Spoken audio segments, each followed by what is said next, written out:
So welcome to session 15 of the Public Speaking and Presentation Skills program. And today what we're going to look at is basically voice modulation. Okay. So till now what we've seen over the course of the last 2 weeks, all right. Over the course of the last 2 weeks, what we saw was body language. So you did a lot of practice also, and we were giving a lot of feedback on body language. Now we look at the other aspect, voice modulation. So if your voice is not used properly, whatever body language you use will not be useful. Okay. So because the voice is what the audience hears. That is your message. All right. So there are certain aspects of voice modulation we'll be looking at today. Please take down notes also today, and this recording also is very important in case you forget some of the points and the explanations. You can go through the recording also. Okay. So let's start immediately with voice modulation. So first thing in voice modulation is the stress on words. So when you all are giving your speech, I've been observing for the past few weeks, this aspect is not there while you're speaking. Some of you all are doing it. Some of you are stressing on words, but some of you all are not stressing on words. Okay. So I'll just give you an example of word stress. Okay. I'll give you an example of word stress, and then we'll go to some practical examples. So Padma, can you read this? Yes, sir. Yeah, please read this.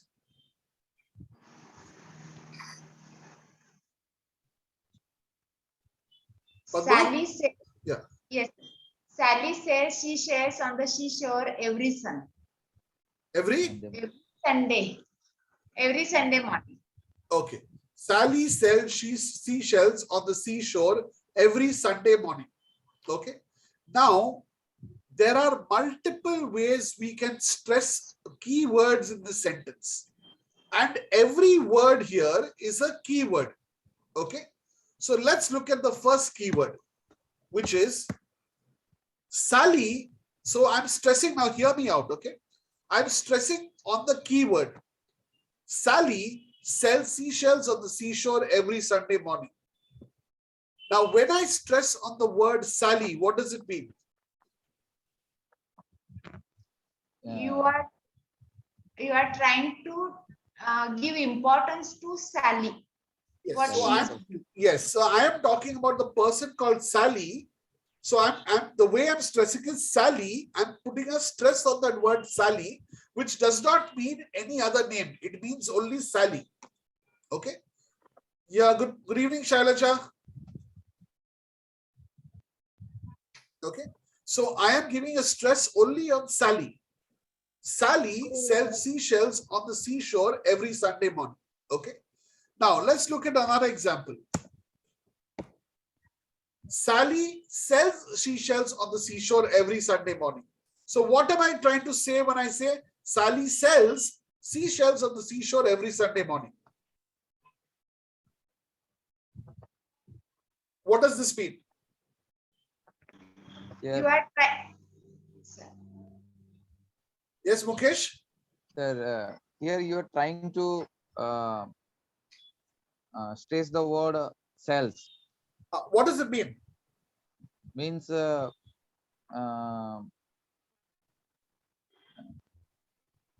have no idea, sir. Okay, Padma? It means you are trying to stress what work she is doing. Yeah, exactly. So she's selling. She's selling. She's not buying. She's not transporting.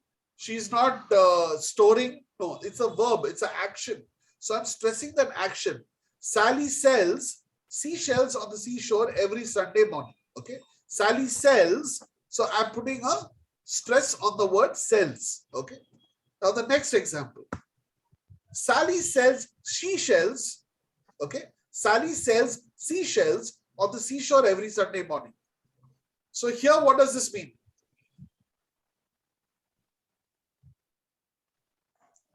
What does this mean?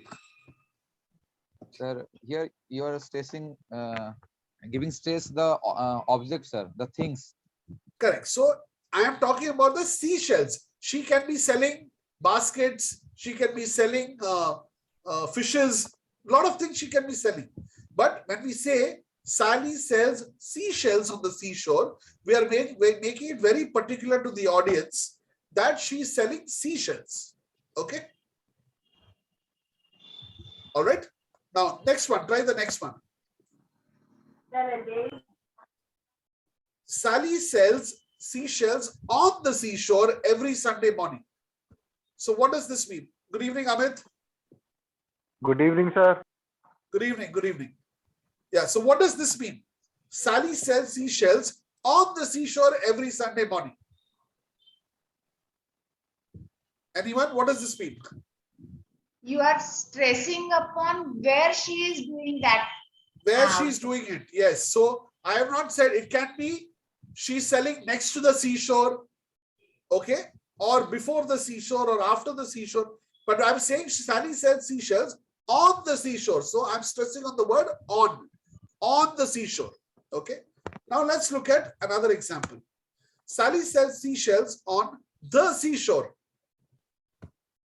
On the seashore every Sunday morning. So what does this mean?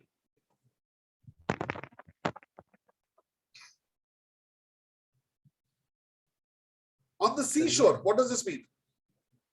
Sir, here, where Sally sells seashells. Yes, exactly. Where she's selling it. So she's not selling it in the market. She's not selling it on the road. She's selling it on the seashore. Okay.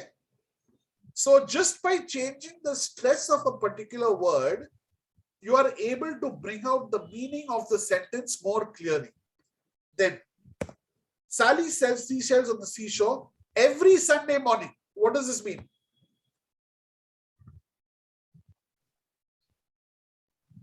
You are trying to stress upon how frequently she is doing that. Yes. So I'm saying every Sunday morning, not any Sunday, every Sunday morning. So I'm stressing on the word every Sunday morning. All right. I'm stressing on the word every. So every Sunday morning. It's not one Sunday she sells, the second Sunday she doesn't sell. No, she's selling it every Sunday morning. So that stress is on the word every. Next. Sally sells seashells on the seashore every Sunday morning. What does this mean now?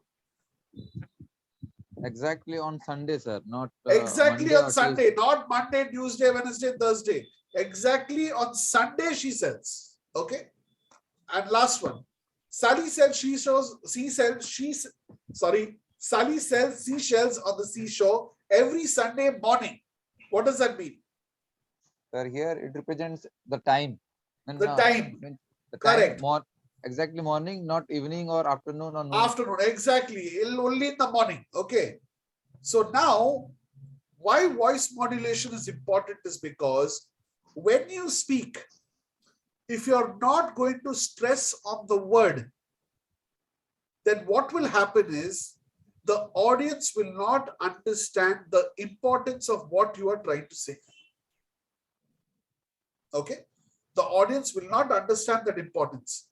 So it is very important when you are speaking to know exactly what you're saying and where to stress on the word. Now, where to stress and which word to stress on, that depends on the content of your speech. Okay, so for example, if you're saying, hello friends. So hello, I'm stressing on the word hello. Okay, hello friends. My name is Vijay Anand Prabhakar. And today I'm stressing on today, which means that is a word I'm trying to tell the audience that, okay, write down, pay attention. Okay, it's like trying to say pay attention.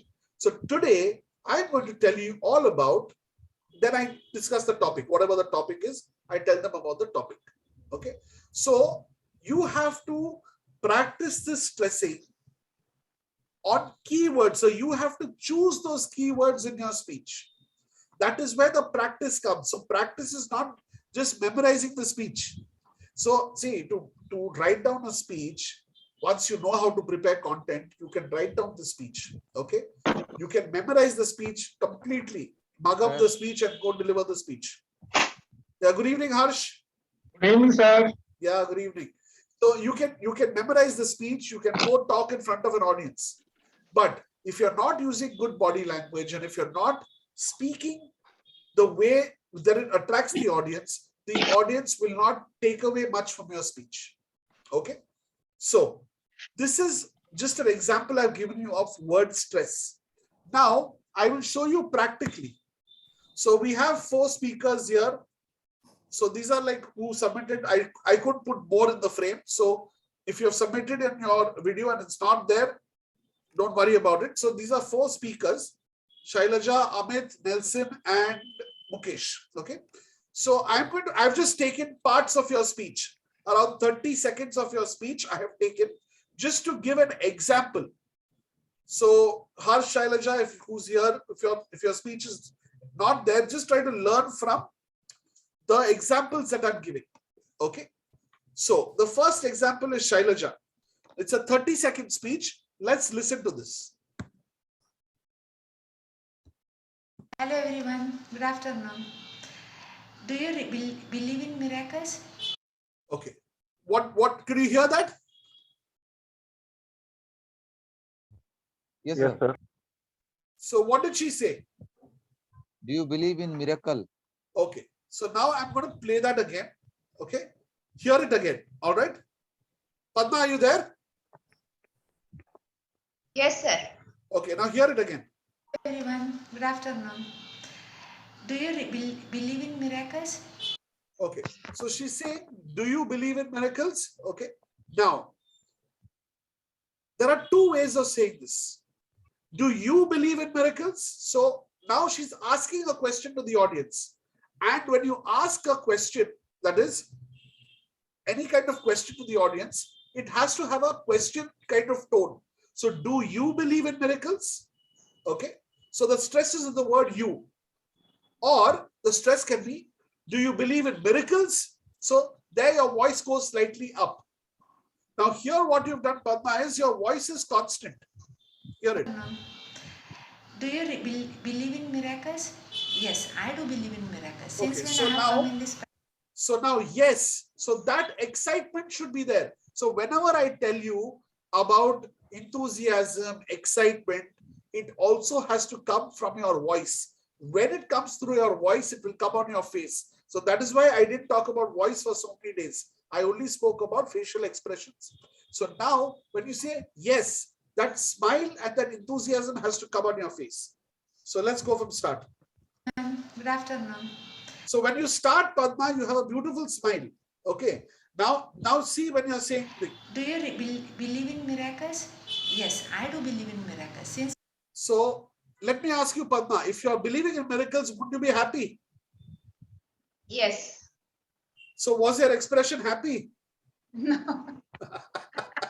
So that happy expression will come when you feel it from inside, from your voice. Yes, that tone of voice will, that word stress, when you stress on that word, yes, I do believe in miracles. That now you're stressing on the word I. Yes, I do believe in miracles. Now that will give the audience a much more assuring effect. Okay. The audience will feel, okay, now she believes in miracles. Let me hear what she has to say. Do you understand? Yes, sir. Okay, so let's go on. when I have come in this practice of medicine, I started believing medicine because I have experienced that there is something beyond medicines and beyond. Okay. Now, when you're saying I have experienced, now see, you're trying to show that you have a lot of experience. So that experience is a key word. I have experienced. Okay. So you have to stress there. I have experienced. Now, see, there's a difference now. Just understand one thing. There's a difference between word stress and storytelling. We'll be doing a little bit of storytelling also later on after 1 or 2 sessions. We'll be doing storytelling. So there it involves a little bit of actions also. Okay. But now this is word stress. So when you talk about word like experienced, I have experienced, that excitement and that the tone of your voice will change. The stress of that word experience will change. Okay. Science, and which has saved me from so many incidences and Which has saved me. So when something saves you, it is a big achievement, right? It's a big achievement. You're being saved. So that word stress has to be there on saved. And when you stress on the word, your face also will show the same expression. Okay.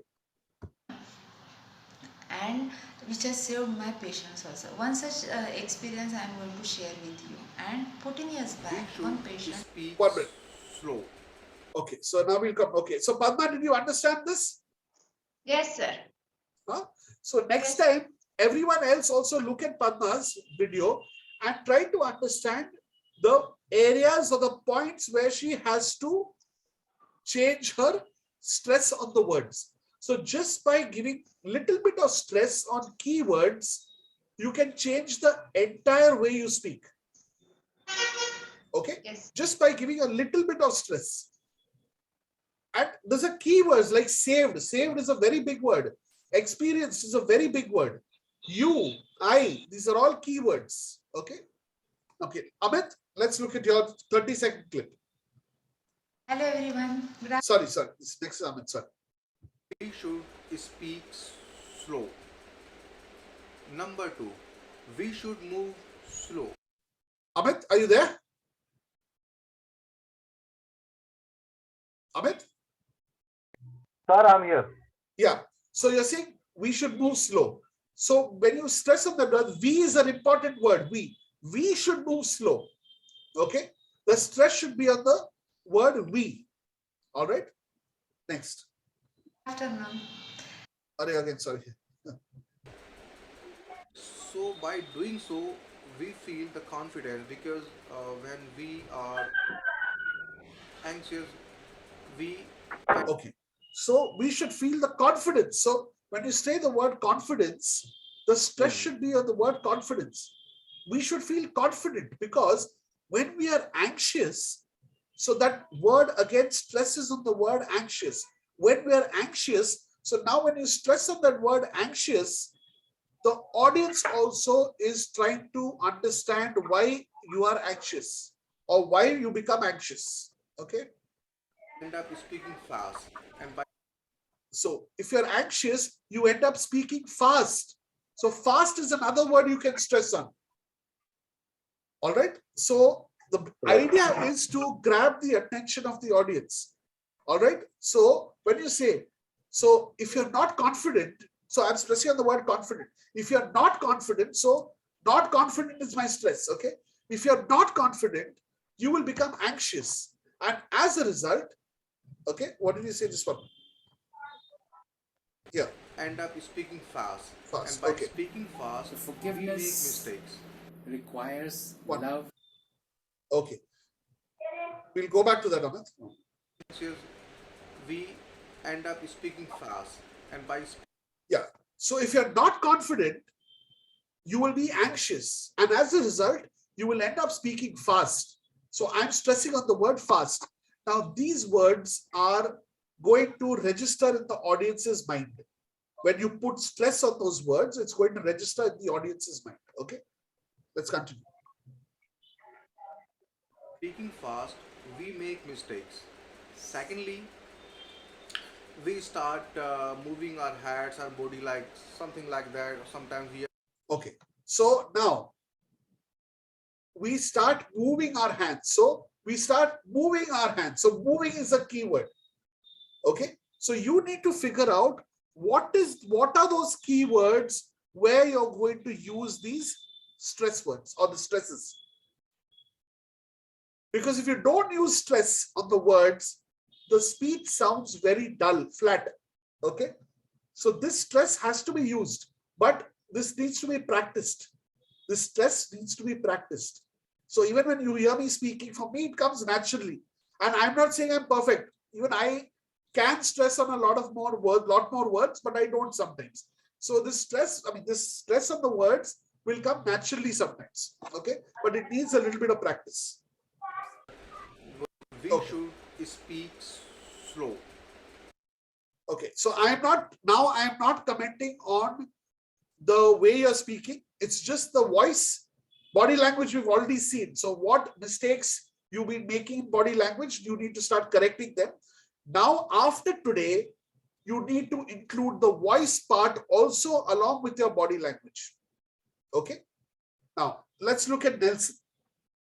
Sir, Yeah, yes, Amit. sir, have you noticed the one thing in my speech, which I am Yeah. noticing now?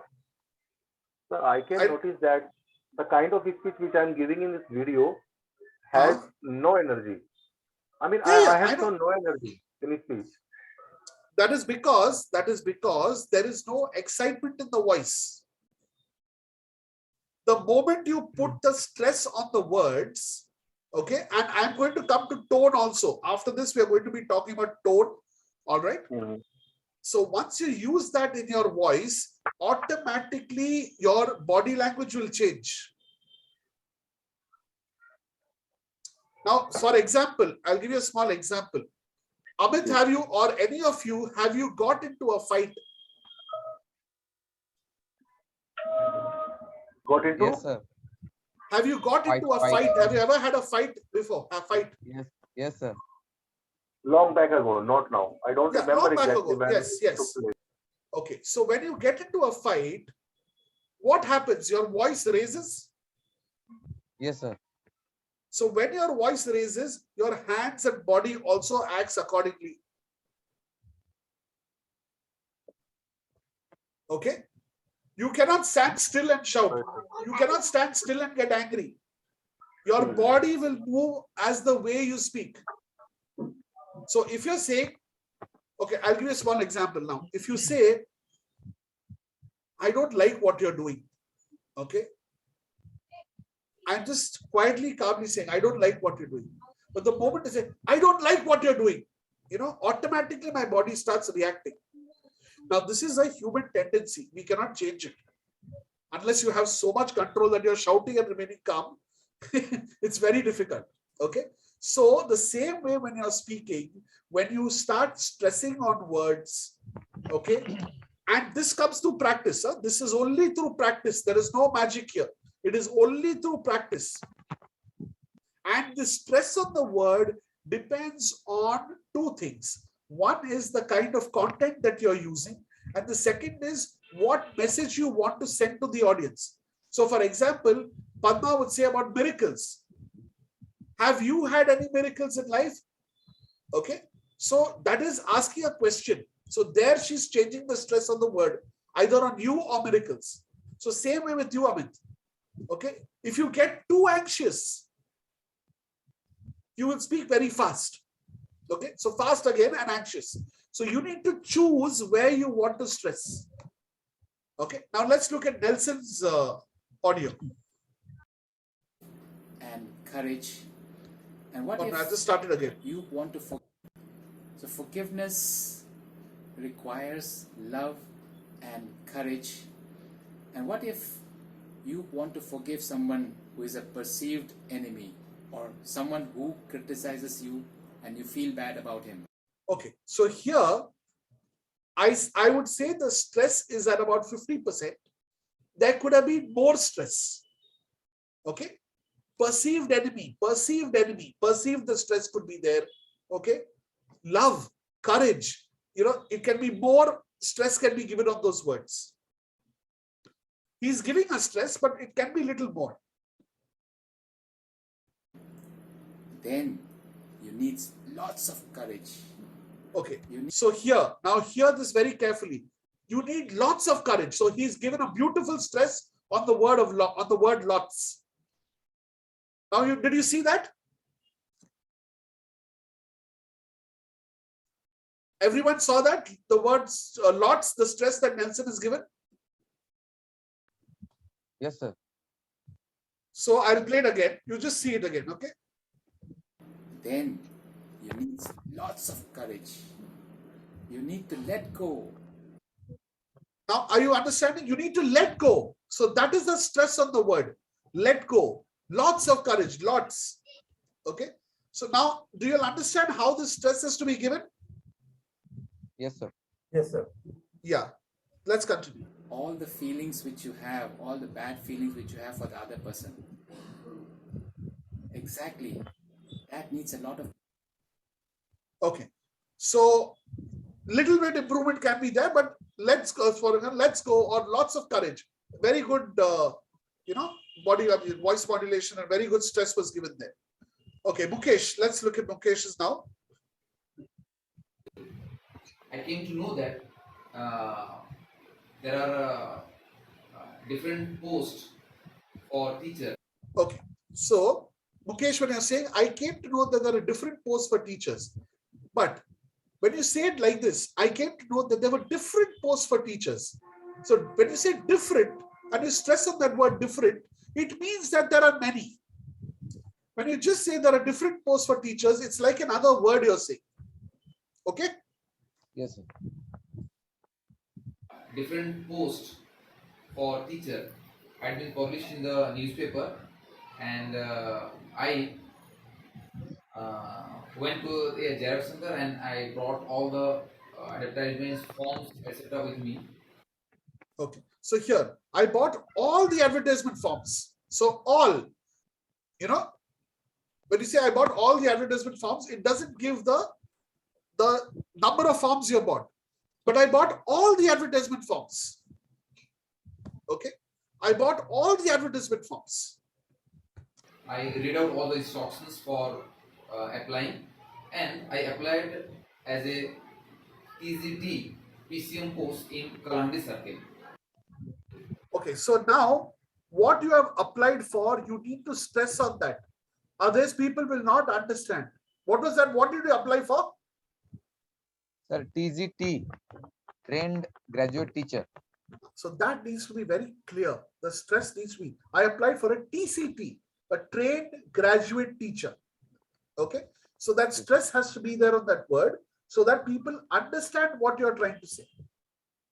Okay, so when you normally talk about definitions, when you talk about technical terms, you need to stress on those words.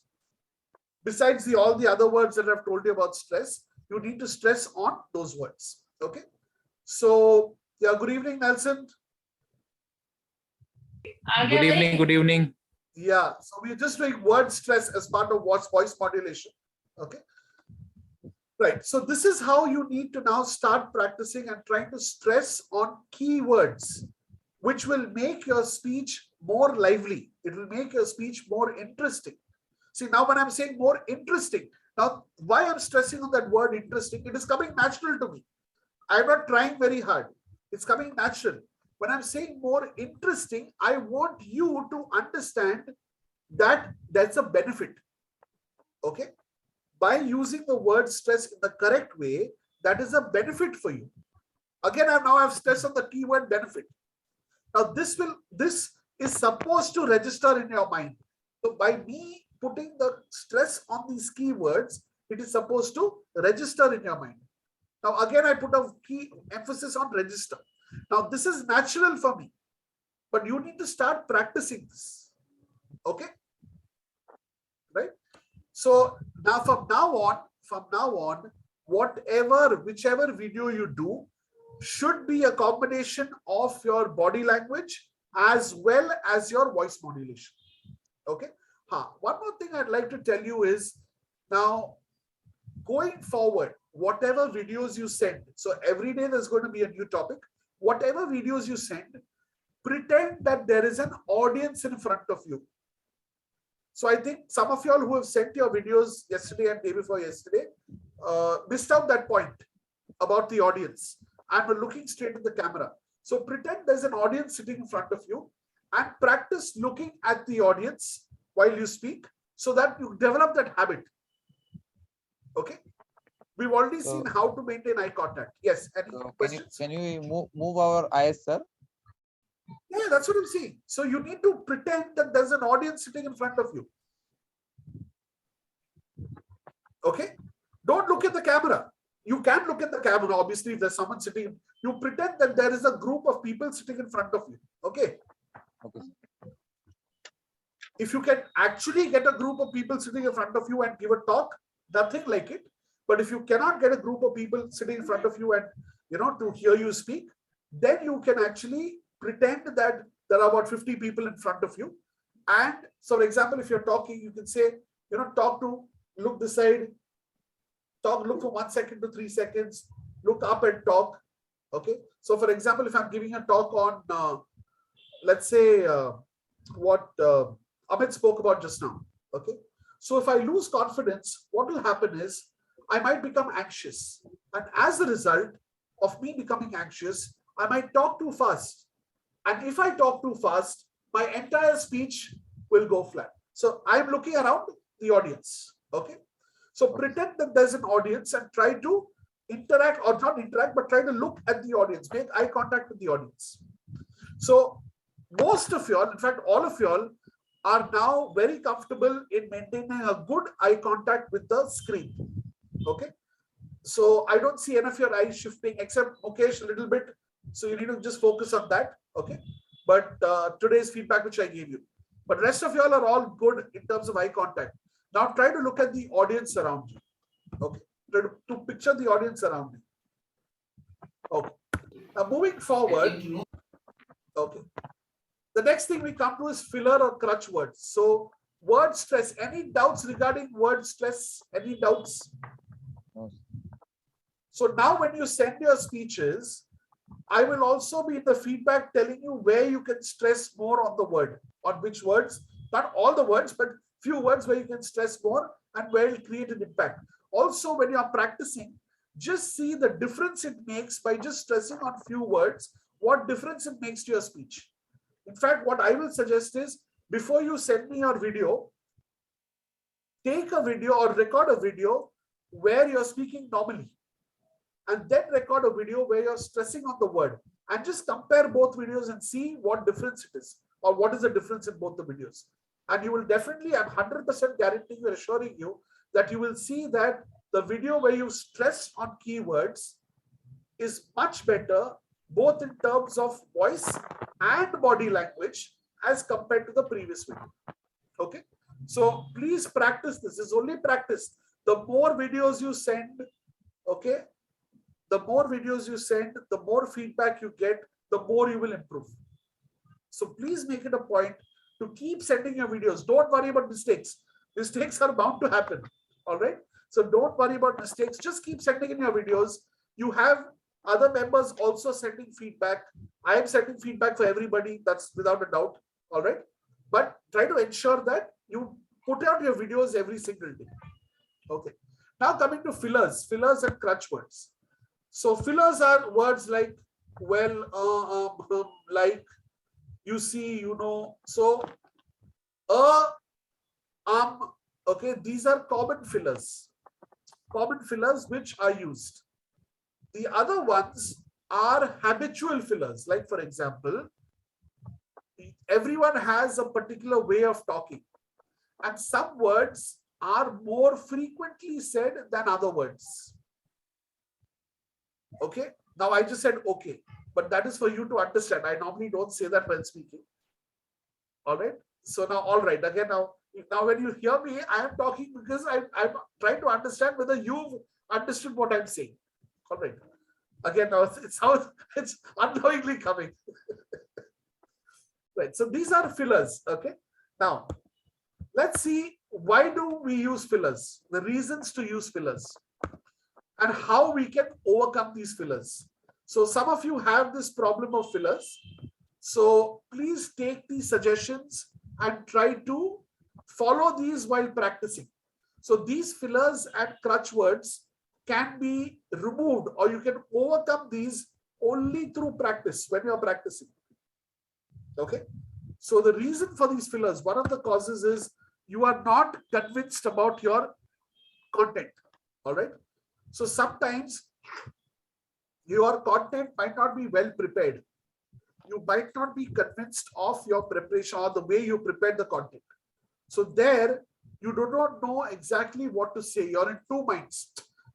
What I'm saying, is it correct? Will people doubt me? Have I researched well? Is it factually correct? So you're not convinced of your content.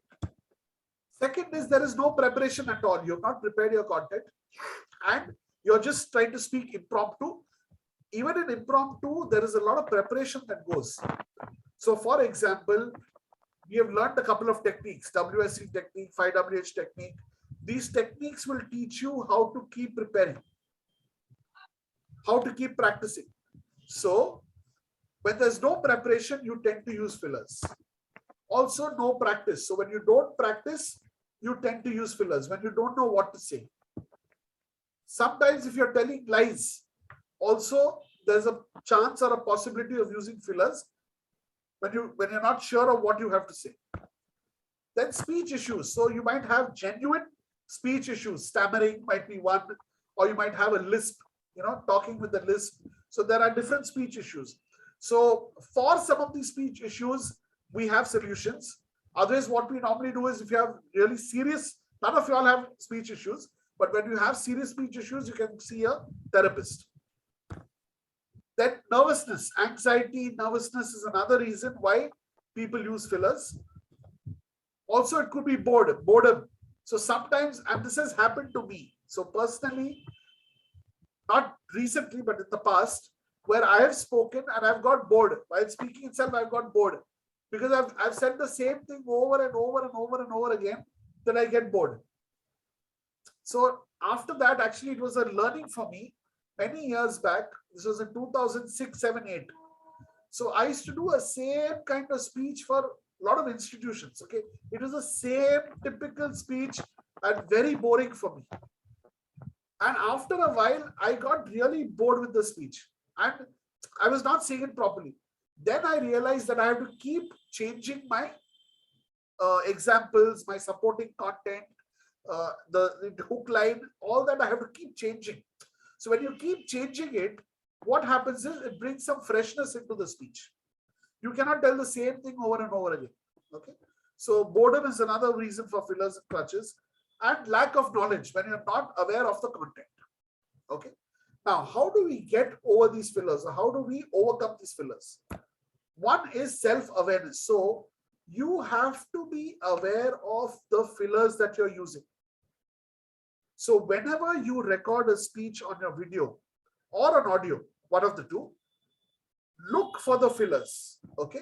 So record and listen and be aware. So you should know where you're using fillers. Not everybody uses fillers. Some people tend to use fillers. So you should be aware. So to be aware, you have to record and listen to yourself while you talk. Okay, that's one. Then after that, notice the patterns. So some people tend to use fillers at the beginning of the speech. Probably they are nervous at that time. Some people tend to use fillers when they have forgotten the content of the speech.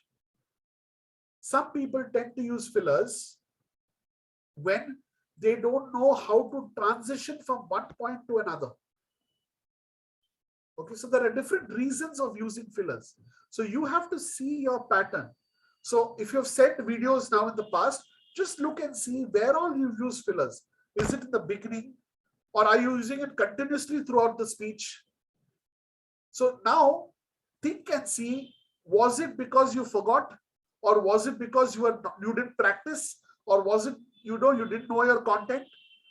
Try to understand that, because once you understand that pattern, then you know what solution is there for you. So if your problem is you haven't practiced, practice more. Okay, if your problem is you forgot the speech, you're not able to memorize the speech, then make points and learn those points and try to internalize that speech. Internalize means make that speech a part of you. No need to mug it up. Okay, then count your fillers. So try to count the number of fillers you're using. So let's say today is Wednesday. You're recording a speech when using 5-6 fillers. In the next speech, keep counting and see whether it's increasing or decreasing. Follow the methods like practice more, prepare more, okay, things like that, and see whether your fillers are decreasing or increasing. Also, sometimes people might speak too fast, and as a result, the fillers might come. So slow down your pace, okay? Take a deep breath, pause for a while. You can pause, not as in pause for a long time. Pause, hold your breath. I mean, take one breath and then start again. So in fact, I had one of my students sometime back, this was last year actually. So she was constantly using this, those fillers. So all I told her was, when you speak, after a sentence, just take a small half-second pause, breathe, and then continue. Once she practiced that for about 1 week, 10 days, she was able to overcome that filler problem. Not fully, but at least 80% she was able to overcome. So pause and breathe. Okay, then short sentences. Keep your sentences short. When you're talking, don't go for very long sentences. Okay, because what happens is when you go for very long sentences, firstly, you need to be an expert to be able to construct those sentences in your mind. If you are an expert to construct and you're able to construct the sentences in your mind, no problem. But if you have a problem with that, stick to shorter sentences. Okay. And ensure that there is a logical flow. When you prepare your content, ensure that your content has a logical flow. One point followed by the next point. We have discussed this in content preparation, if you remember. Okay. The content has to have a logical flow. One point leading to the next point, to the third point. So we spoke about different types of flow patterns. Topical, chronological, if you remember that, spatial, different kinds of flow patterns on how to develop content or how to create content. So you need to, whenever you prepare a speech, your flow of your speech needs to follow one after the other. So for example, if you're talking about, let's say, Mukesh gave a speech on his recruitment process or his job process, and the flow was correct about what he did first, what happened to him, and then what happened. Okay. Now, if he started off with the last part of his speech first, it would not make sense. So your speech has to have a logical flow. Now, if you have a logical flow, in your mind also, you know the route map, you know the path you're going to take. So the fillers become much lesser. But if you don't know the path you're going to take, or if the path is confusing, then your fillers will become more. Okay. So any doubts regarding fillers and crutch words? Any doubts?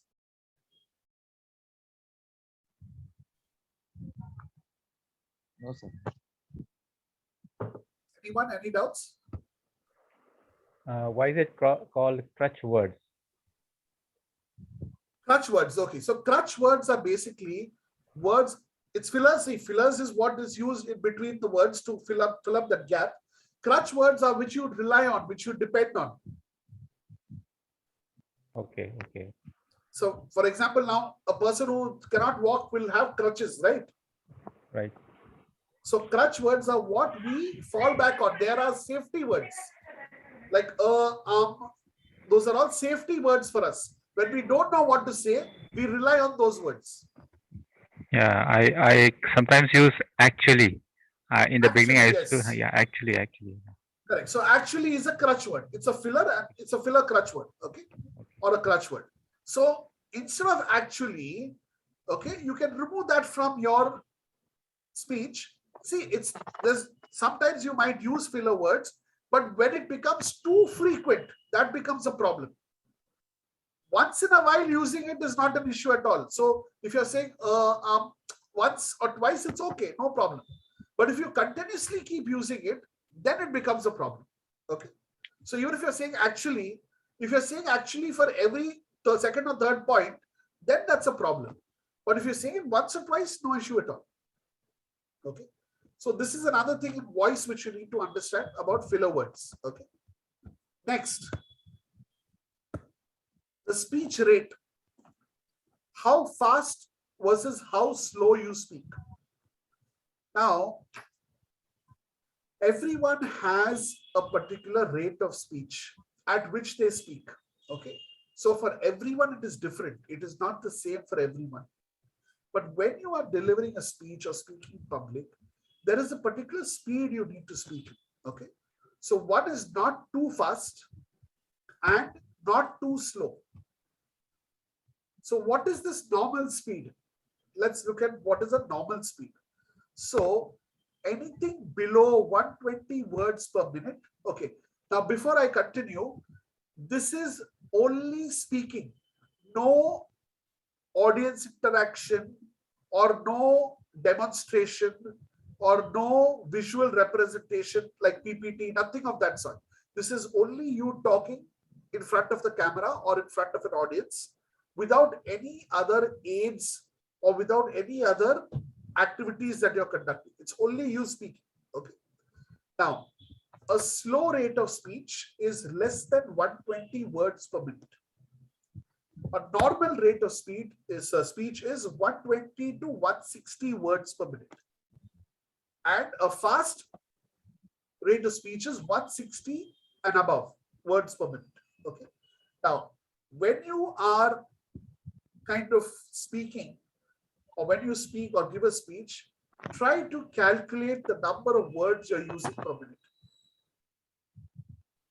Okay. Try to calculate the number of words you're using per minute. Am I audible? Yes, sir. Okay.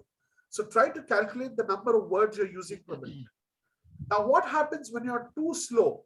When you're too slow, the audience will lose track in the sense that they will be waiting for you to say the next word and that patience will run out.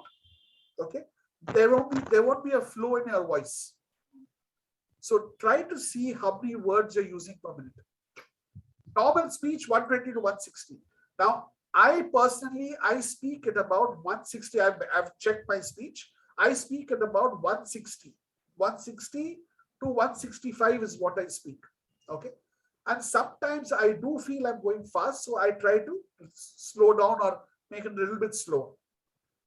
But even if you're speaking fast, the word should be very clear. That's another thing. The word should be very clear. So keep this in mind when you are checking your speech rate so that you understand at what speed you're speaking. Okay.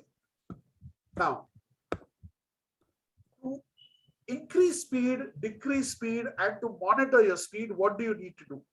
So first is to increase your speed. You can try tongue twisters. So do you know what a tongue twister is? Yes, sir. Yeah. So for example, we have seashells, she shells on the seashore. That is another tongue twister.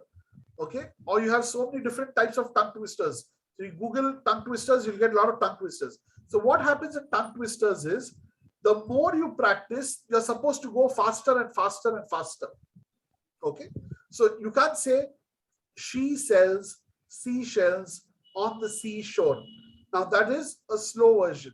Now you have to keep increasing your speed till you can speak fluently at a high speed. So tongue twisters are a great way of increasing the speed while you are speaking. Okay. So if your speed is slow, you can try using tongue twisters. Also, you can practice speaking more and more and more. So not just practice speaking, but whatever your speech is, try to force yourself. This is if your speed is slow. Okay. This is only for people whose speed is slow. Try to force yourself to speak a little faster. Okay. And this has to be done over a period of time. You will find that your speaking rate or speech rate will improve or will increase, not improve, will increase. Okay. So practice speaking more and read more. Now, why I've told you to read more is because the more you read, okay, you will be, so normally what people do is when they read, they also happen to read in their mind. Now, when you read, the flow becomes better. The speaking flow becomes better because you are able to construct. So some people, the speaking speed is less. Okay, the speech rate is less, mainly because they are not able to get the words to their mind. So for that, when you read, you are able to construct sentences much better. Okay, you are able to construct sentences much more easier. So you have to read more. Now, to decrease speed while speaking, while talking, to decrease the speed, one thing you can do is shorter sentences. So try to keep the sentences slightly shorter. Don't go in for longer sentences. Okay. And more pauses. So now we're just after a couple of minutes, we're going to look at pauses, the different kinds of pauses while speaking. Okay. So try to include more pauses in your speech. while speaking. So that gives you a little more time and you'll be able to decrease the speed of your speaking. Also, don't memorize your speech. Now, the moment you memorize your speech, you tend to speak very fast because you're trying to remove as much as possible from your head the moment you memorize your speech. I can But, yes, Harsh? I can do these things, sir. Yes. In my speech, this is I do these things. And remembering the speech, this is not the right way. Yeah. So don't memorize your speech. Try to learn the main points of your speech and try to work on those points. Okay. If you memorize the entire speech, you'll start speaking very fast. So try to not memorize your speech and try to only learn the points involved in the speech. You can memorize the hook line, the introduction probably. The body, if you memorize the entire body of the speech, you will end up looking like a robot or sounding like a robot. Okay. Now, to monitor speed, one is you can use a stopwatch. Okay, you can use a stopwatch. Just type out your speech on Word document, see how many words it is, and then speak, and use a stopwatch to see how many words per minute. Also, you can get feedback. So sometimes, even though you might be speaking at, let's say, 140 words per minute, even though you might be speaking only at 140 words, which is a normal speech rate, try to get feedback from people around you, whether it sounds fast or slow. Okay. Try to get feedback whether it sounds fast or slow. So the speech rate might be normal, but sometimes for the audience, it might sound fast, it might sound slow. And I had this problem once where I was addressing an audience which was not an English speaking audience. So it was mostly a Tamil speaking audience. So when I prepared my speech, it was a normal speed. But when I got feedback from my wife and my kids also, they told me that the audience will not understand you because for them it will be very fast. So also this is very important to understand what audience you're speaking to and whether your speech is fast enough or slow enough for them to understand. So that feedback you have to get from an audience. And finally, audio recording. So record your speech on audio and listen to it again to see whether you find it is fast or slow. See, normally when we talk, we don't know if it is fast or slow until we hear it ourselves. Okay. So this is what you can do to increase or decrease your speed and to monitor your speed. Okay. Any doubts? Any questions?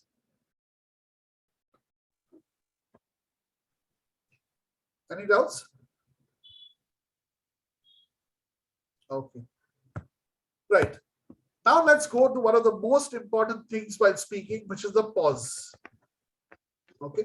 Now there are different types of pauses while you're speaking. And each one of those pauses are used for different purposes. All right. So now I'm going to put each pause up on the screen. I want you to tell me, what does that pause mean? Okay. What does that pause mean? So take your guesses and we'll discuss it one by one. Okay. The first pause is punctuation pause. Can anyone tell me what is a punctuation pause? Sir, in comma or full stop, we will wait for a few seconds. Yeah. So when there is a comma, absolutely correct, Mukesh. When there is a comma, okay, or a full stop or an exclamation mark, after that, you will wait for half a second and then continue with the next point. Okay. So for example, we should take care of our health, sleep, lifestyle. Okay. So half a second pause. So the audience is able to understand each and every word that you're saying. So this is one type of pause, which is the punctuation pause. Next, transition pause. Can anyone tell me what this is? Transition pause.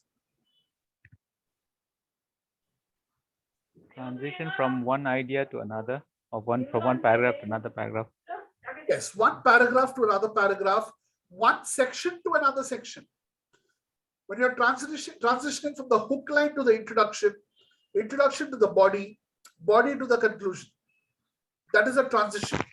When you're transitioning in the body from one paragraph to another paragraph, or from one point or idea to another point or idea, there should be a slight pause or 1 second pause.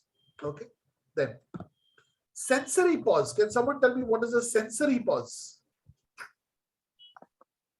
Anyone?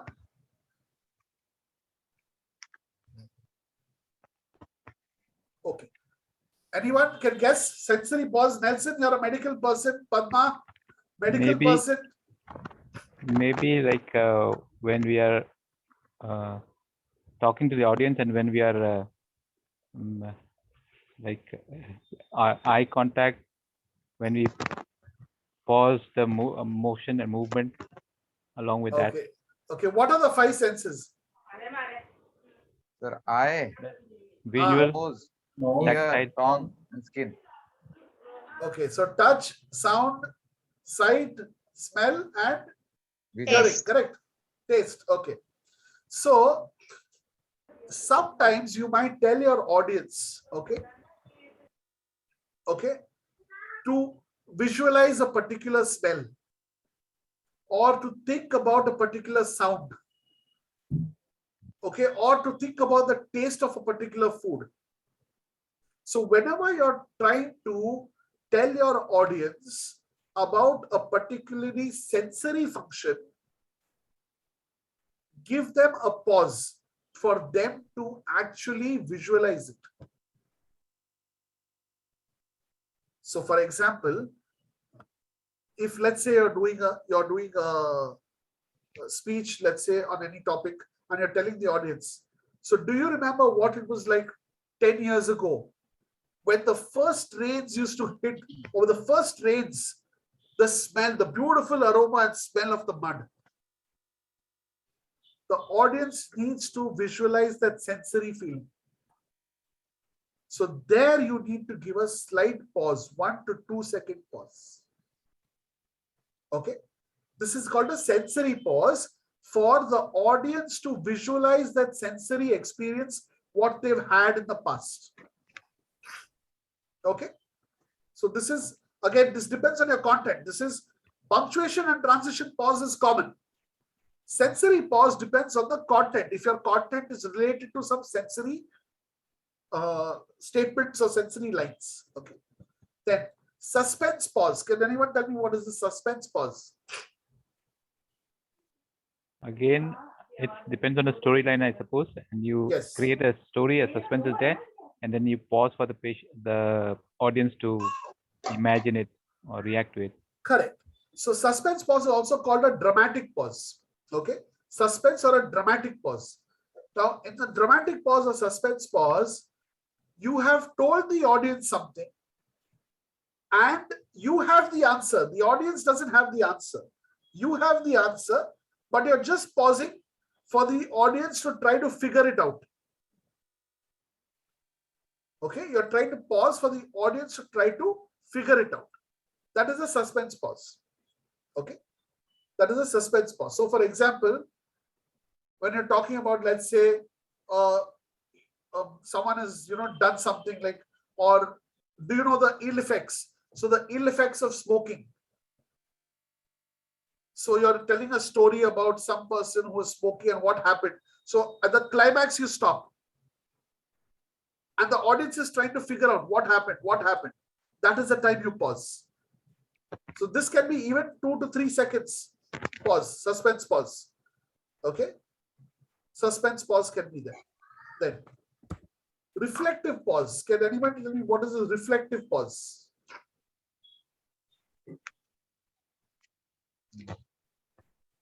Anyone? Reflective pause. When you are asking them to respond.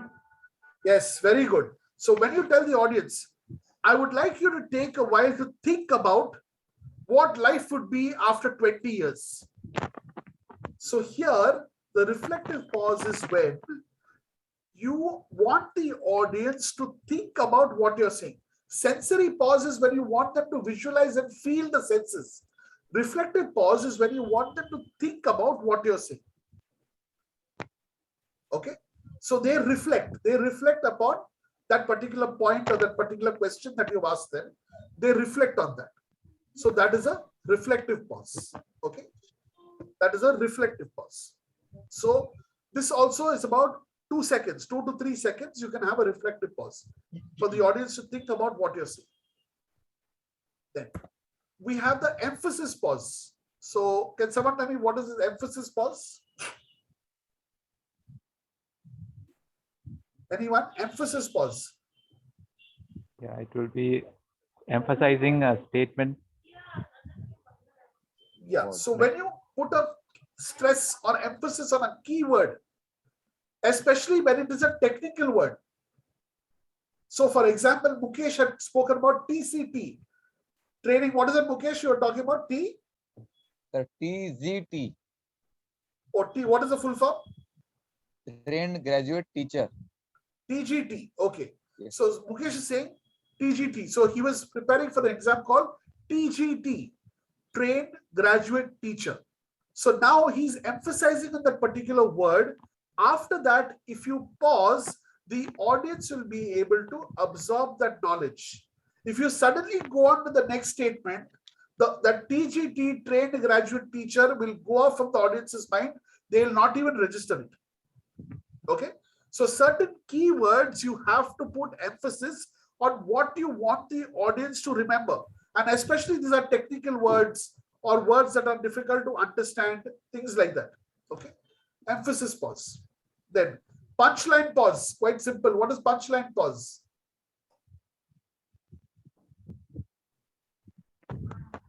When you tell the last line, a very dramatic line in the end. Yes. Then you so pause. when you close your speech, correct. That's it. When you close your speech, the end of the speech, there will be a pause. And it might not necessarily be the final end of the speech. You might say thank you or whatever, but that is a pause. When you close the speech or give a punchline, the time you pause is called a punchline pause. Then visual pause. Can anyone tell me what this is? Visual pause. When you are showing some slides. Very good. Excellent. When you're showing some slides, when you're writing on a chart or you're writing on a board, for the audience to see the visual representation of what you're speaking, you need to pause. If you just show a slide and continuously talk, the audience will get confused whether to look at you or to look at the slide. So it should be a very organic transition. So when you're talking, the slide which is there behind you, once you change the slide, just pause for a slide 1 second or 2 seconds so the audience sees the slide, and that also gives you time to plan for that slide, or not plan exactly, but to go with the flow for that slide. Sometimes we forget what slide is next. If you have the laptop in front of you, better, even better. But if you don't, a lot of times even I've done it where there's no laptop next to me. I just change the slide, but I know each slide by heart, what is there. So that gives you an idea or gives you a recollection of the slide itself. Okay. So this is a visual pause. Then rhetorical question. This is a pause for a rhetorical pause. What is this? Rhetorical pause. Repeated questions. The rhetorical question is the question where you already know the answer. The answer is in the question. So for example, do you think smoking is bad for health? The answer is yes, right? So such questions, just pause a while for the audience to understand it. Okay. And lastly, we have breath pause. So while speaking, if you continuously speak, you'll run out of breath. So pause to take your breath. Pause if you're using fillers to catch your breath. Okay. So pause during these times. So sometimes if you're speaking too fast, you might, or when your mouth is dry, when your mouth becomes dry, you might need to take a pause to have a glass of water, a sip of water. So take a pause then. Okay. So these are the times you take a pause. All right. These are the times you take a pause. Any doubts, any questions? So this is, you need to practice now.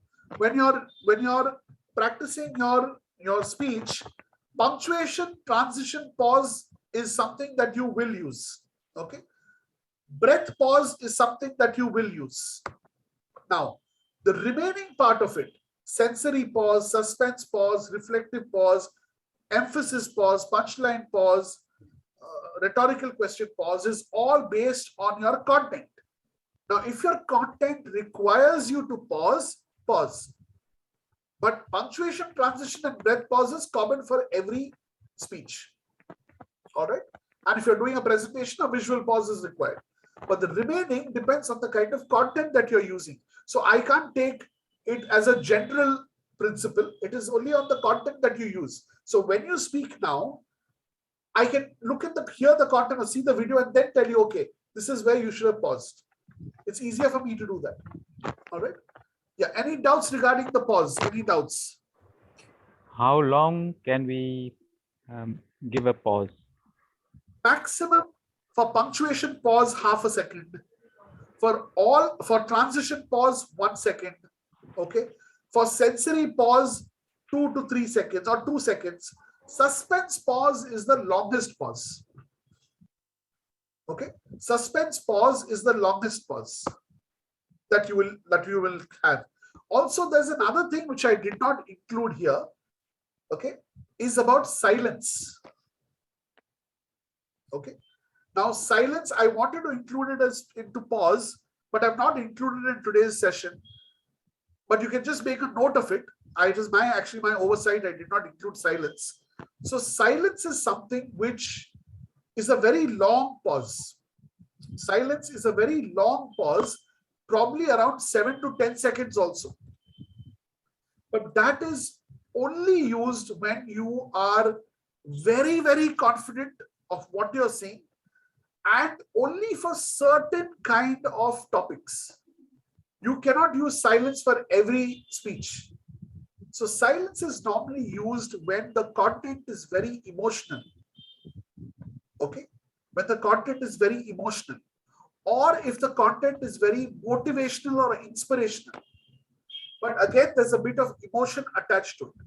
So when you keep maintaining silence in a speech for about 7 to 10 seconds, it will always be something related to an emotional feeling. So for example, let's say you're talking about the war in Russia and Ukraine, okay?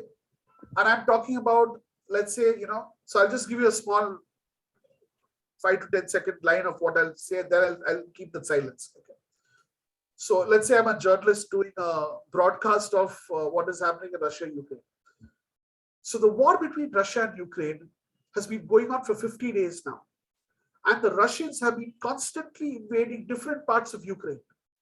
And they've not spared anybody.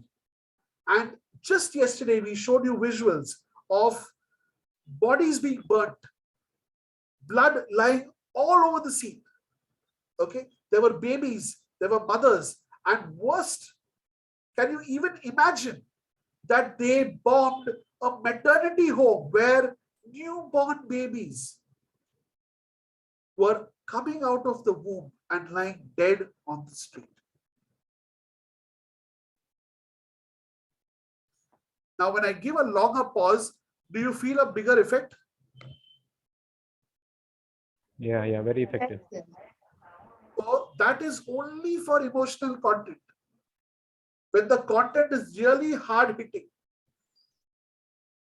Okay, when it's really hard hitting content, when it is really some motivational content, but you want to move the crowd, and especially the silence is given in real life stories or real life happenings where people can relate to that particular incident. So for example, someone who's gone through a very tough time in life is telling their story, and they bring up the suspense, and then they give the climax and keep the audience in that silence period for about 7 to 10 seconds. That time, there is no sound. Everyone is quiet. And the audience starts feeling their emotions. So this is again done, and it takes a lot of, it's a very confident thing to do. You need a lot of confidence to do it. And at the same time, you have to have that presence on stage to do it. Because you also have to maintain that silence for 10 seconds, 7 to 10 seconds. You have to maintain that silence. And how you stand there and maintain it is difficult. Personally, I don't use it much. I've used it once or twice in the past 2 months, where I've spoken to students primarily. Once or twice I've used it. And one corporate event, one corporate program that I do every Saturdays, there I use it. I've used it once.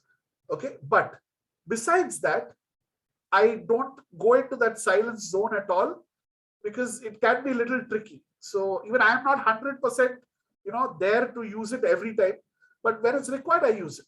Okay, so that is, I didn't include that here, but I'm just telling you about it. Okay, so this is a different kind of, these are the different kinds of pauses that you use while speaking.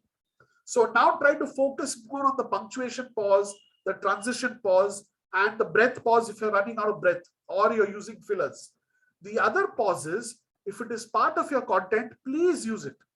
Okay, please use it. Okay, any doubts, any questions regarding the pause? Okay, so moving on, we go on to the tone. Now, there are different tones that we use while speaking. Okay, you can't use the same tone for every speech. So this is a mistake that a lot of you all have done. So you can't use the same tone for every speech. You can't maintain the same tone during every speech. So for example, let's say you've recorded 5 speeches. All 5 speeches, you cannot have the same tone. Also, the tone for the hook line will be different from the tone of the body. The tone of the hook line will be different from the tone of the conclusion. So now let's look at the different types of tones that are there. And I will give you a slight example also of how you can use these tones. Okay. So the first tone is a formal and respectful tone.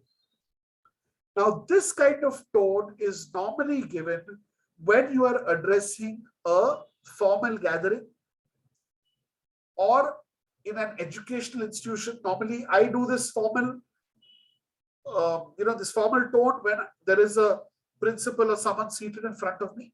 My tone becomes formal. The moment I have students in front of me, my tone becomes informal and casual. Okay, so for example, I'll give you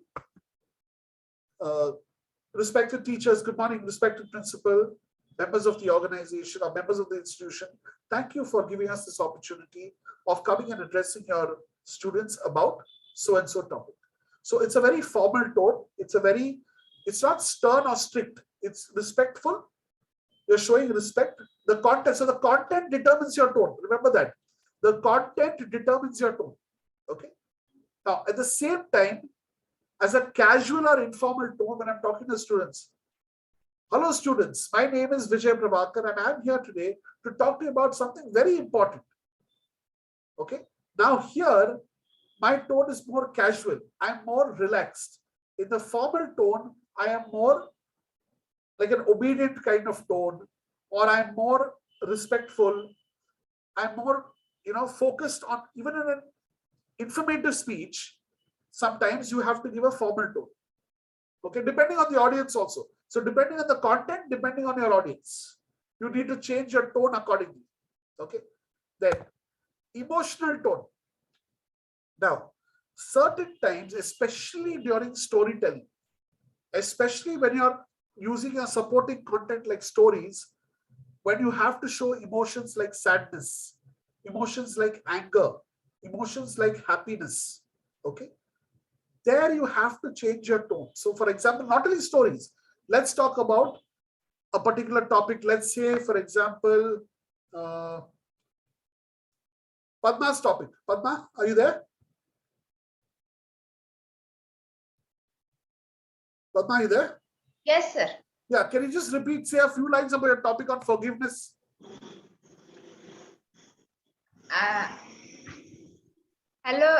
Hello everyone. Do you believe in miracles? I do believe in miracles. Continue, Padma.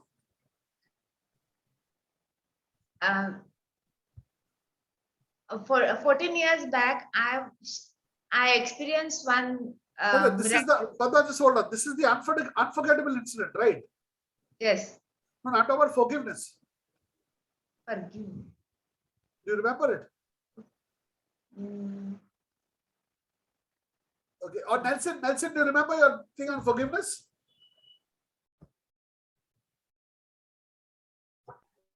Yeah, I don't. Okay. I have to do it again. No, just little bit of it. Okay. What was all that about? I just forgot. I just blacked out. Okay. No issues. I'll give you an example. Okay. So for example, let's say I'm talking about something sad. Okay. Let's say, for example, somebody died. Okay. So I will say, okay, so today I'm here to talk to you about the death of a loved one. So my voice automatically becomes a little bit low. Okay, my voice automatically becomes a little low. My tone is a little low. Okay, when I'm talking about death of a loved one, I can't stress on the word death. I can't raise my voice on the word death. Okay. At the same time, if it is an angry emotion, I might raise my voice. So if it's a sad emotion, I might lower my voice. If it is an angry emotion, I might raise my voice. So for example, I can say, so my friend and me had a heated argument and I was very angry with him. Automatically, I have raised my voice. Or I can say, my friend cheated on me and I felt so hurt. That's a lower tone. My tone has changed. My friend, same thing. My friend cheated on me. And I was so angry with him. My friend cheated on me. I was really hurt. So now two emotions. One is anger, one is hurt. I'm sad. But my tone for both has changed. Okay. So when you're using emotional content in your speeches, you need to figure out the tone for, so for example, anger, surprise, happiness. These are all high tones. Okay. Sadness, then what else? Sadness, loneliness, sadness. These are all low tones. Fear, yes. Fear is a low tone. Okay. So when you're saying, like for example, love is actually dual tone. Okay. Love is dual tone. So one is excitement love. Okay. And one is caring love. Caring love is a little more softer tone. Excitement, when you show you're excited to be in love, it's a higher tone. Okay. So this is how you modulate your voice based on tone. So for example, I was not able to get a bus ticket. I was frustrated. That is high. My pitch is higher and my tone is loud. Okay. It's an emotional. I was frustrated. But at the same time, I was so happy when I got a bus ticket. Again, that's a high tone. But we were not able to travel. I couldn't get a bus ticket. I was really upset. Sad.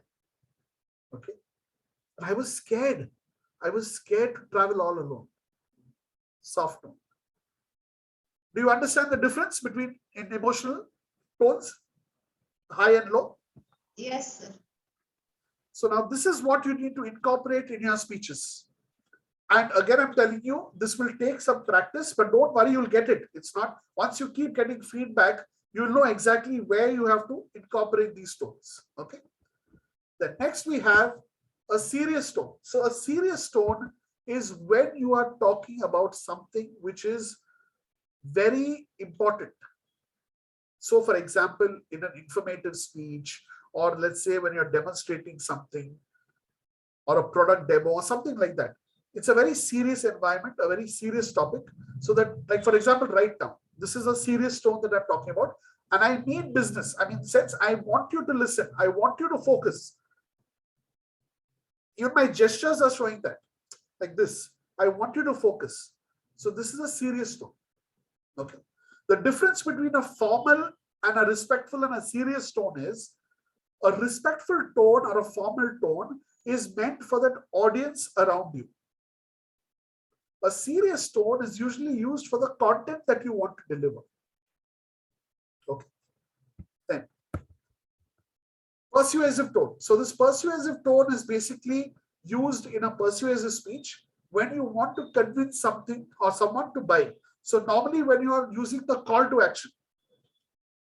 So for example, let's say I will say the sentence in two ways. Okay. In two ways, I'm going to say one sentence in two ways. Tell me which tone you prefer better. Okay. So today is the last day of our sale and we have only 2 products left. So go grab the last one right now, or go grab your offer right now. So this is one way. Today is the last day of the sale. We have only 2 products left. Go grab your offer right now. Which is better? Second one. Because that is more persuasive. I cannot do a persuasive tone in a low voice, in a low tone. It has to be higher. So when you're doing your call to action, normally it is at a higher pitch, okay, not volume necessarily, at a higher pitch, and the tone is more persuasive. That there is a desperation in that tone, not desperation, but there is a request in that tone. And it's also in the content, the way you put it. So even when you're doing that movie review, you used to do the movie review. I urge each one of you, urge, stress on the keyword. So tone and keyword stress goes together. Okay, tone and keyword stress goes together. I urge you to go and try, excuse me. I urge you to go and try out this new product. We just have 2 pieces left. So the stress is on the word 2. We just have 2 pieces left. And if you miss this deal, again, if you miss this deal, you'll not get anything again. So right now, go and get your offer. So I am trying to be more persuasive here. Okay. Then motivating tone. So motivating and persuasive. Persuasive is normally to buy a product. Motivating again is an uplifting tone. It's a slightly higher tone where you're trying to motivate people to do something. Okay. So for example, let us say what I tell the students when I am talking to students in a college, I tell them that, they can overcome their fear of public speaking and, they can become more confident, things like that.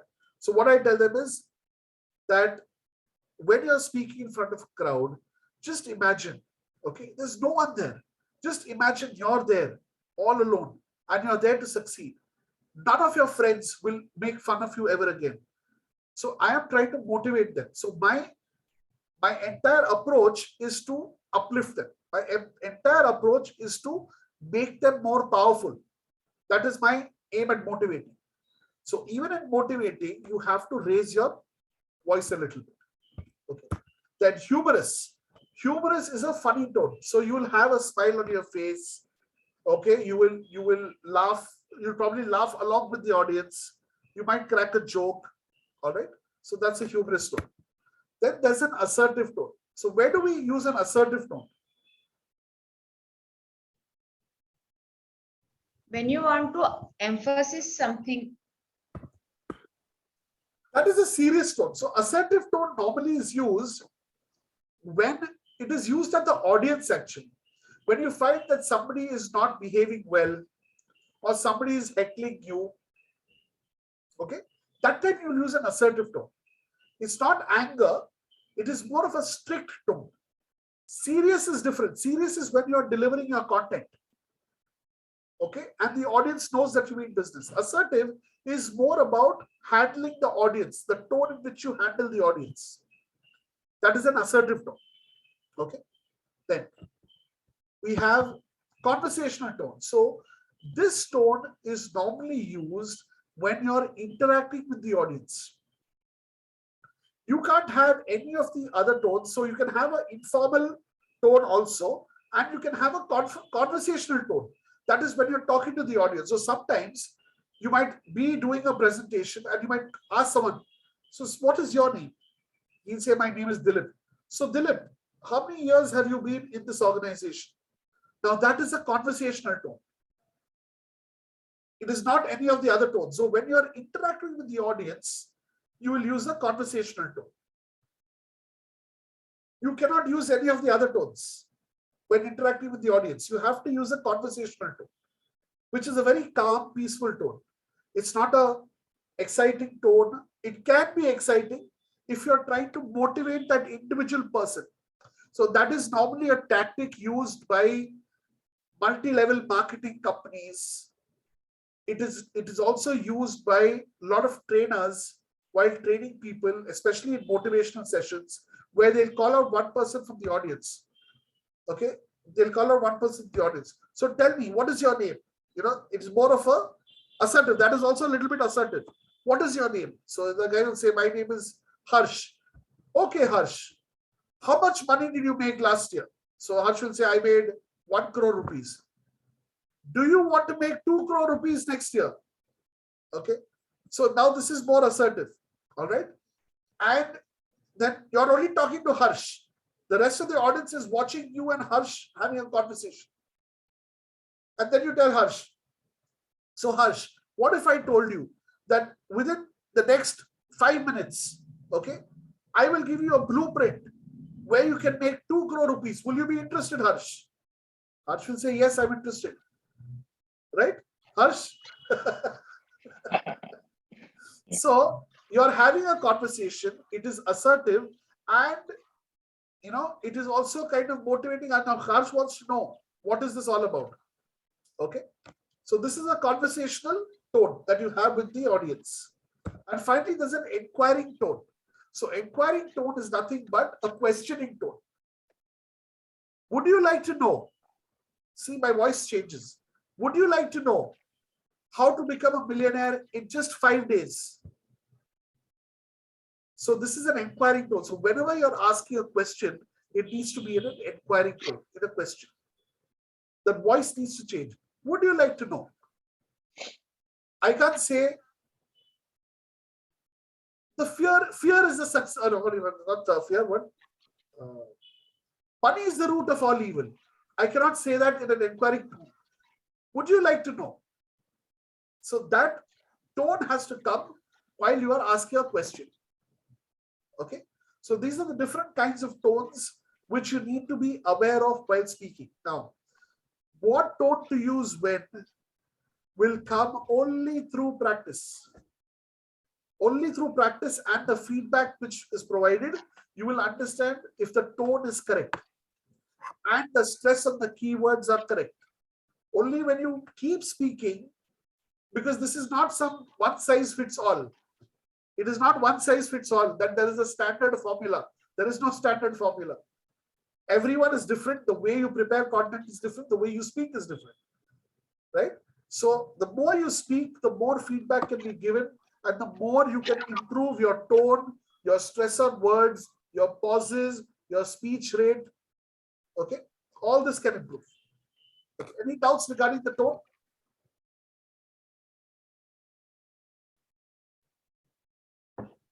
No. Any doubts? Okay. So moving forward, yeah, yes, Nancy. How can we practice for this tone? Okay, so practice for the tone will happen basically with your content. Okay, with the content that you prepared, you need to understand what kind of, first of all, what kind of speech is it? Okay, number one. Now, for example, let's say you did a topic on forgiveness. Okay, now, when you're talking about a topic like forgiveness, what are your keywords? What is the message that you're trying to set across? So when you're talking about love, your voice will become slightly lower when you're talking about love. Okay. So I don't remember the exact content. Okay, let me just go through it. Let me just see your speech one, so that it's easier for me to So I can just give you a live example here. Okay, forgiveness. Okay, one. Someone or the other in your life. Forgiveness is a kind, warm heart, loving heart to forgive someone. Okay, so here you started off. I've just gone through your speech lesson, the first part of it, first 10 seconds. So all of you, so you said something like all of you here. Okay. All of you must have forgiven someone or the other. All of you must have forgiven someone or the other. So the stress needs to be on all of you. All of you here would have forgiven someone or the other. Okay. Nelson, you there? Okay, yeah. I'm here. So just check that first line of your speech. You'll understand what I'm saying. Mhm. So you said all of you here would have forgiven someone or the other. So now try saying it this way. All of you here would have forgiven someone or the other. Okay. Do you hear what I'm trying to, the tone of my voice? Yeah, yeah. So the way you're saying it is all of you here would have forgiven someone or the other. Now when I'm saying it, just hear it. All of you here, there's a pause there. Why there's a pause there? Because I want the audience to understand and reflect. All of you here would have forgiven someone or the other. Now that someone, we are trying to show that it could be anyone. Okay, we want the audience to understand that. So all of you here, yeah, and even my facial expression is changing. All of you here would have forgiven someone or the other. Okay, that is how you, when you are doing a speech and when you are writing your speech, that is why it is very important to write a speech. Always, it is very important to write a speech, because when you write a speech, only then can you practice all this. Your tone, your body language, everything can be practiced only when you write a speech. When you are doing it impromptu, even me, I'm giving my personal example. Even I'm giving my personal example. When I do an impromptu speech, I don't use the correct tone or the correct facial expressions, or sorry, correct body language for all the things that I speak. It is a challenge. But when I prepare and go, then I won't say I'm 100%, but I do a fairly okay job when I prepare and go. But if you ask me, it is a lot of it is over the years of practice, so it comes a little more easier. So certain things you need. So when you're preparing and going, it is much more easier for you to practice the body language and the voice modulation. But even then, having said that, there are certain things which are basic, like pausing, keyword stress. And the keyword stress and tone is very closely related. It's very closely related, keyword stress and tone. Because when I'm, let's say, for example, I'm talking about, I'll take a word like, okay, love. So when I talk about love, I'm stressing on the word love, and my tone is also changing. Automatically, my tone is changing. You try it. All of you can try this. When you stress on a particular word, your tone will change. And that is enough. That is enough. Just ensure that the tone is in sync with the stress. And 99% it will be in sync, because it's an emotion coming out of it. Yeah. Okay. Yeah. Now there are some points to remember with using your voice. So one is check your volume. How loud and how soft you're speaking. Now this can come through people around you. Okay. Also, when you're speaking on a stage, it's always better to do a sound check before you speak, so that you understand whether you're audible at the back. With a mic, okay? With a mic, all right? And also check for clarity. So you need to check how clearly you're speaking, whether people are able to understand what you're saying. This is what you need to check, whether people are able to understand what you're saying. Sometimes your words might not be coming out clearly from your mouth. So you need to check for that clarity. And adjust your pitch. So this pitch adjustment has to come according to your tone. Avoid throat clearing. Okay. So avoid your clearing your throat while speaking. And you can do vocal exercises. So what I'll do is I will send you a YouTube link of this person who is showing some vocal exercises that you can do to improve the quality of your voice. Okay. So I'll send you this vocal exercise link so that you can understand certain exercises are there which you can do before speaking, which will open up your voice. Stay hydrated. Very, very important to stay hydrated. And I ensure that I always have water with me. So I have this problem. Since Padma and Nelson are doctors, you might understand the problem. So I have this problem of losing bodily salts. What is it called? Yes, Is sir. there any technical name for it? Will you repeat it again, sir? No, I have this problem while speaking of losing bodily salts, minerals, salts and minerals. So I sweat a lot when I deliver my speeches. I sweat and get dehydrated. As a result of that, I lose bodily salts and I get cramps. Okay. So I don't know what the technique. Yeah. Yes, that's it. No, there's no exactly the thing. Some people tend So to I use, always ensure that I carry a lot of water where I'm going to speak, and I carry electrol with me always. Desalination, sir.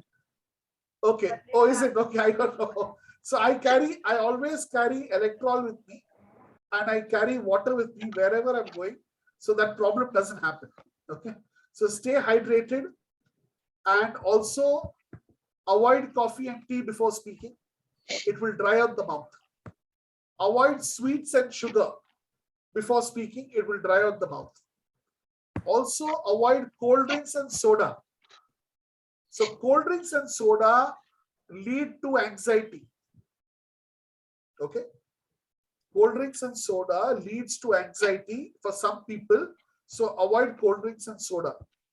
Also avoid smoking and alcohol. It dries out the mouth. Okay.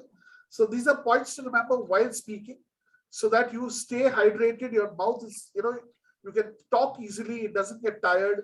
Do some vocal exercises and check for volume, clarity, pitch.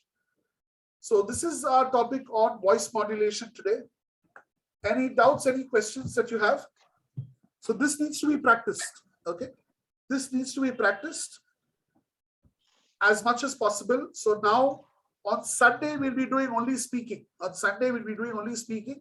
And we'll be touching upon another topic on Sunday. So in fact, I asked you a question this couple of days back. That is the problems that you face while speaking, or you can face while speaking. Do you remember that? Yeah. Yes, sir. Okay, so I have noted down a few problems. I want you to add to it. Okay. So I'm going to send this in the group. So one is anxiety, nervousness. Then there is content preparation, someone has said. There is logical flow of content. Then I have put content duplication. I will explain this on Sunday. Content duplication. Then language problem, forgetting speech, audience-related issues, wardrobe malfunction. This is another problem that can come. Wardrobe malfunction, power failure, then equipment related. That is computer crashing or projector not working, things like that. Equipment related, time management, voice problems, and health issues. Like the one I just told you about, my health issue about desalination or dehydration, whatever it is. So how do you encounter all these problems? So if you think that there's anything else that can go wrong, please send it in the group so that we can address these issues. We call it crisis management. How to avoid such problems or take care of such problems before your speech. Okay. So we'll be doing a little bit of that in our next session, along with a lot of speaking. Okay. So we'll be checking for body language and voice modulation in Sunday speaking session. So try to prepare your videos now, thinking that there's an audience in front of you, using your voice as well as your body. Try to bring more life into your voice. Use your tone, use your keyword stresses, use the pause. Most important. Okay. Most important. Pause, tone, and stress. Three important things. Along with the speech the speed at which you speak, and the volume at which you speak. These 5 things you need to do. Okay. So practice. It comes to practice. It will come to practice, and 100% you will see the difference from what you were speaking yesterday till what you and what you speak tomorrow. You will 100% see a huge difference if you're practicing this voice modulation. All right. So any doubts, any questions before I close the session for today?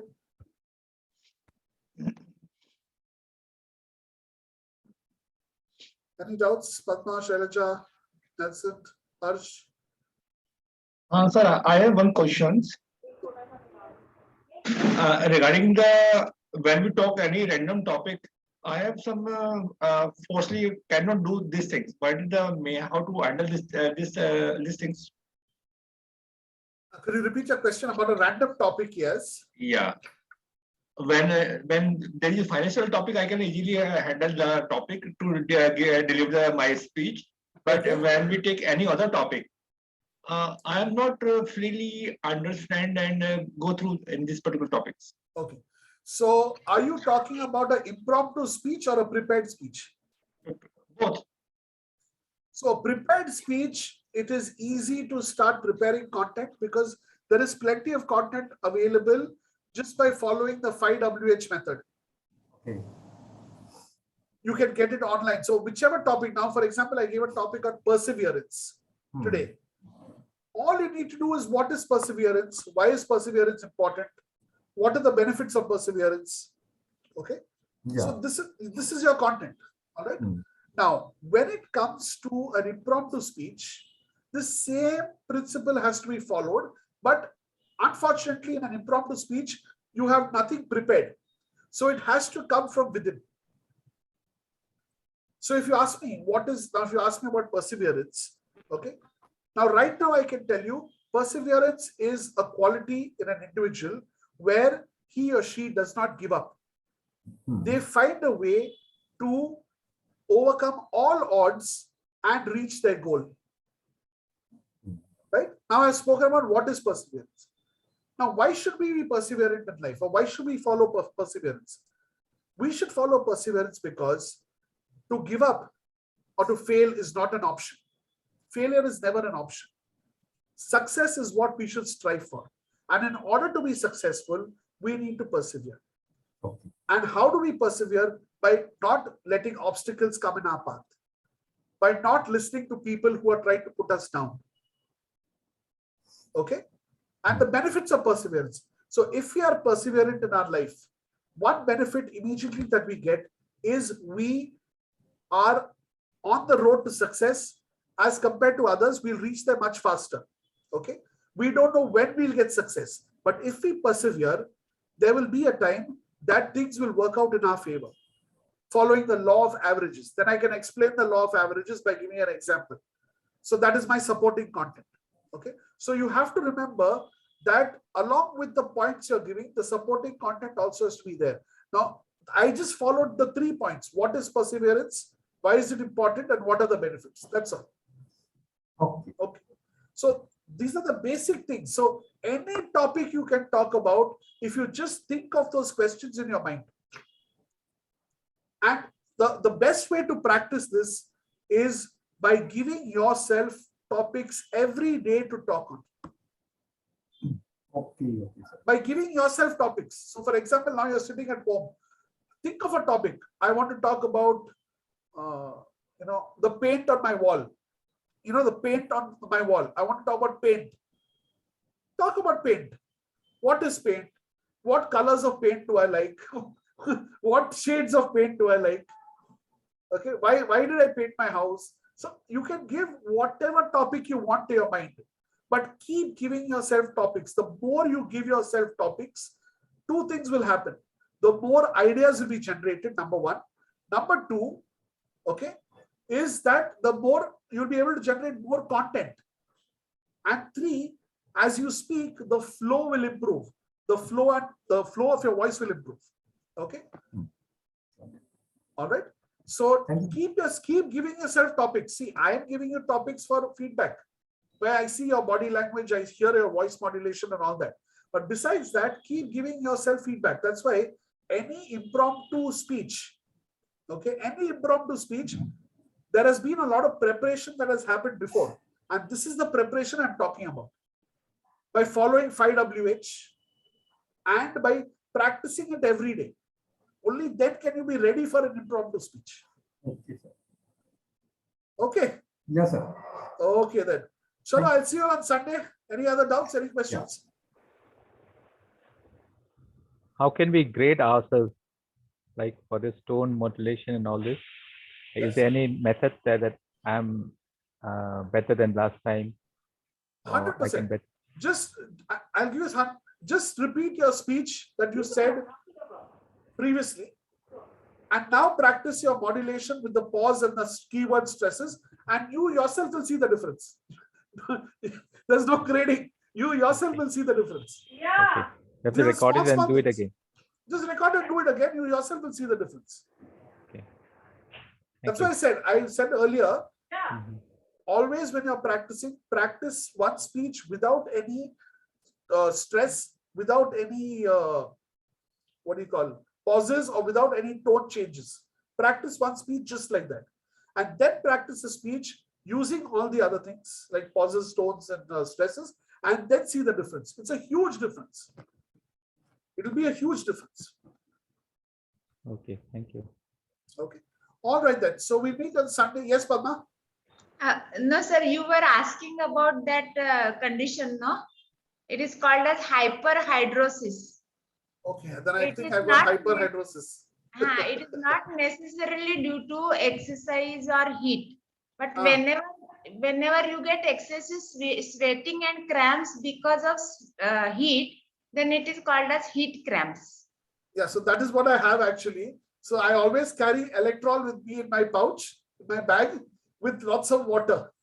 Okay. Yeah, that precautions you have to take always. I'm always ready for that.